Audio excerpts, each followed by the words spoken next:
আসসালামু আলাইকুম, কি অবস্থা? সবাই কেমন আছেন? আশা করি খুবই ভালো আছেন। আজকের এই ফোনটা দেখেন আর হচ্ছে শিক্ষা নেন।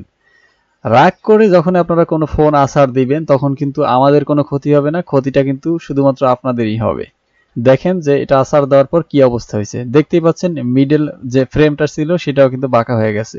উপরের যে অবস্থা তাতে মনে হয় যে শিলাবৃষ্টি পড়ে এই অবস্থা হয়েছে, কিন্তু আসলে বিষয়টা এমন না। বিষয়টা খুব সুন্দর করে আমি বুঝাইতেছি, সেটা হচ্ছে এটা রাগ করে আছাড় দেওয়া হয়েছে।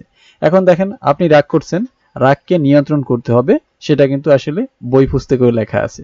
এখন যেটা আমি মূল কথা বলবো সেটা হচ্ছে রাগ করে আছাড় দিচ্ছেন, এটা বাঁকা হয়েছে, আপনার টাকা গেছে, বিষয়টা এখানেই কিন্তু সমাপ্ত না। আমাদের মতো টেকনিশিয়ানরাও কিন্তু বিপদে পড়ে গেছি, কারণ হচ্ছে এটার যদি আমি এখন মাঝখানের যে বডি আছে, মূল যে পার্টটা যেখানে ডিসপ্লেটা লাগাবো, সেই অংশটাকে যদি আমি সঠিকভাবে সোজা করতে না পারি সেক্ষেত্রে কিন্তু আমার ডিসপ্লে ফাঁকা থাইকা যাবে।